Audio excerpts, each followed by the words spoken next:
du sang de Jésus, la partie 2. Et je t'encourage à suivre jusqu'à la fin et tu seras béni. Sois béni, bien-aimé. Oui, le sang de Jésus est puissant. C'est ce que j'ai raconté et c'est ce que j'ai dit pour commencer. Le sang de Jésus est puissant. C'est la bombe atomique. C'est la bombe nucléaire, si je peux m'exprimer ainsi, de Dieu dans le camp de l'ennemi. Et c'est une âme puissante dans la main des enfants de Dieu. J'aimerais commencer ce thème en t'expliquant une histoire. Il y a eu une fois où j'étais en train de faire une délivrance. Et la personne à qui j'étais en train d'administrer la délivrance était partie en quelque sorte. Était partie d'un autre monde. Il était devenu dur. Il n'arrivait même plus à bouger pendant plus d'une heure. Nous avons prié, invoqué le feu, invoqué tout ce que nous pouvions invoquer. Rien ne se passait. Et j'ai commencé, dans le désespoir, je peux le dire même, j'ai commencé à dire, j'envoie le sang de Jésus contre toi. Toi, démon qui retient cette personne. J'envoie là où tu l'as lié, j'envoie le sang de Jésus là-bas. Et le sang de Jésus l'a racheté. Le sang de Jésus a acquis son âme. Le sang de Jésus, par le sang de Jésus, elle n'appartient pas au démon de mort, elle n'appartient pas à aucun démon, elle appartient à Jésus. Et dès qu'il a commencé à prononcer ces paroles, il a commencé à avoir des agitements ou de l'agitation. L'esprit a commencé à dire non, non, elle m'appartient. Moi, je répliquais que le sang de Jésus l'a racheté, l'a purifié, a effacé l'acte dont les ordonnances la condamnaient. Et la Bible, plutôt, quand je continue de proclamer, finalement, la personne est revenue à elle, le démon est parti. Bien aimé, c'est quand je vais te parler du sang de Jésus et de sa puissance, la partie 2. J'aimerais te dire, pour la deuxième partie de cet enseignement, que le sang de Jésus nous a sauvés, nous a délivrés de la condamnation et du pouvoir d'accusation du diable. Le sang de Jésus nous a sauvés, nous a délivrés de la condamnation et de la puissance de l'accusation du diable. Et je le dis, alors viens avec moi dans le livre de Zacharie, chapitre 3, le verset 1. Nous lisons.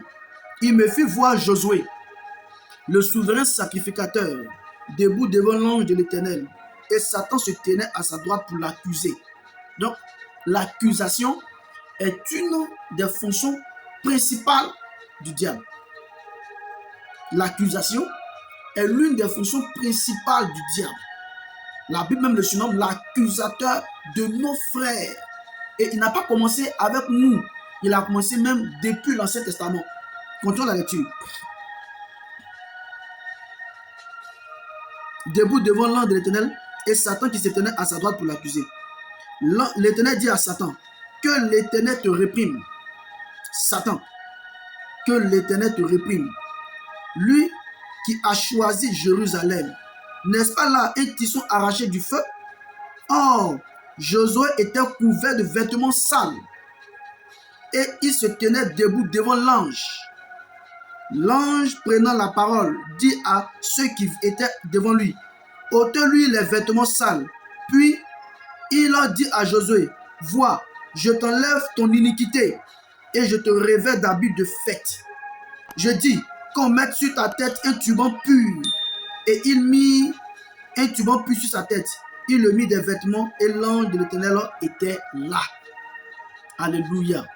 Donc c'est l'une, je l'ai dit tout à l'heure, c'est l'une des fonctions du diable d'accuser. Mais j'ai une bonne nouvelle pour toi. Si la fonction du diable est de t'accuser, alors l'une des fonctions du sang de Jésus, c'est de te libérer de l'accusation. Allons encore dans la Bible pour montrer que la puissance du sang de Jésus. Vous avez vu ici, Josué, le sacrificateur, était habillé d'un vêtement sale qui symbolise spirituellement sa vie d'impureté. Le péché qui l'encombrait. Le péché qui l'accusait, sur laquelle le diable s'appelait pour l'accuser. Pareillement, nous aussi, nous étions dans le péché. La Bible, nous étions morts par nos péchés et par l'incirconcision de notre chair. Mais Christ nous a fait grâce. Et cette grâce-là, qui nous a fait dans son sang, que j'aimerais ce matin relever pour que tu saches que tu as été libéré de l'accusation du diable. Allons dans Colossiens, le chapitre 2. Colossiens, le chapitre 2, le verset 14. Lisons la parole. Il a effacé l'acte dont les ordonnances nous condamnaient et qui subsistait contre nous. Il l'a détruit à la croix. De la même manière que l'Éternel ou l'un d'Éternel a ordonné qu'on enlève le vêtement sale de Josué, la Bible dit pour nous, le sang de Jésus-Christ qui est versé à la croix nous a libérés, a effacé l'acte dont les ordonnances nous condamnaient et qui subsistait contre nous. Le sang de Jésus a détruit toutes ces condamnations, toutes ces accusations à la croix. Donc par le sang de Jésus, nous avons été libérés de toute accusation du diable et des démons. Par le sang de Jésus, nos péchés nous ont été effacés. Colossiens chapitre 1, le verset 20 à 21, nous lisons. Il a voulu par lui réconcilier avec le tout, par lui réconcilier tout avec lui-même, tant ce qui est sur la terre que ce qui est dans les cieux, en faisant la paix par lui, par le sang de sa croix. Verset 21. Et vous, qui étiez autrefois étrangers et ennemis par vos pensées et par vos mauvaises œuvres, il vous a maintenant réconciliés par sa mort dans le corps de sa chair, pour vous faire paraître devant lui, saint, irrépréhensible et sans reproche. Donc, par le sang de Jésus, Jésus, par son sang, nous a fait paraître devant lui, saint, sans reproche et irrépréhensible. Et une personne qui est sainte, qui est sans reproche et qui est irrépréhensible, ne peut plus être accusée par le diable. Et c'est ce que Jésus a fait de toi et pour toi, pour moi et toi. Il nous a libérés de toute accusation, de tout péché. Et il a enlevé ainsi dans la main de notre ennemi le pouvoir de nous accuser. Bien-aimé, tu es libre de l'accusation. Tu es libre de la condamnation.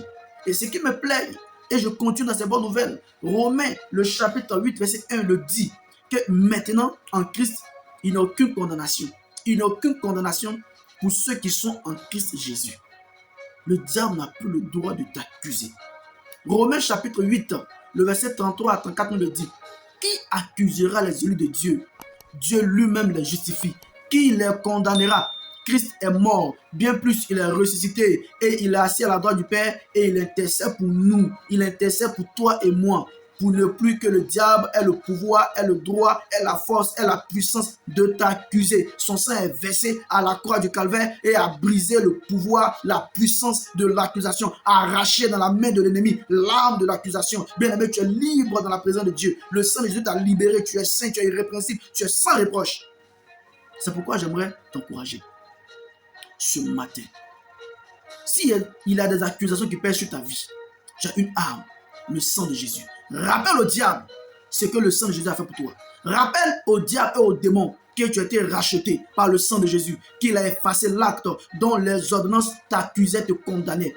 Et c'est ce que Apocalypse chapitre 12, le verset 11 nous le dit, que ils l'ont vaincu à cause du sang de l'agneau et de la parole de leur témoignage. Ils ont vaincu qui? L'accusateur de nos frères. Ils l'ont vaincu par le sang de l'agneau. Ils l'ont vécu par la parole de leur témoignage. Proclame ta victoire dans le sang de Jésus. Proclame ta sanctification dans le sang de Jésus. Proclame que tu es irréprochable dans le sang de Jésus. Proclame cela aux entités spirituelles. Proclame cela aux démons. Proclame cela à l'ennemi. Proclame cela aux accusations dans tes pensées. Souvent, le diable peut t'accuser dans tes pensées. Dis que tu n'es pas un bon chrétien. Dis que tu ne marches pas dans la sanctification. Oui, c'est vrai. Mais la Bible dit que par le sang de Jésus, tu peux aussi répondre au diable que même si tu ne marches pas conformément ou selon toute la loi, dis au sang de Jésus, dis au diable que toi tu étais sanctifié par le sang de Jésus. Ta justification ne vient pas de toi. Ta justification ne vient pas de tes œuvres. Ta justification ne vient pas de ce que tu fais, mais de ce que le sang de Jésus a fait pour toi.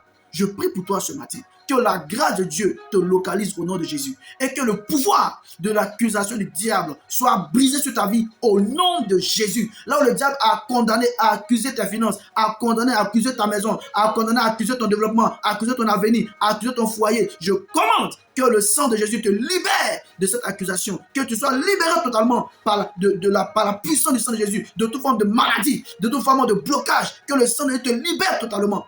Sois béni au nom de Jésus. Au nom de Jésus. Au nom de Jésus.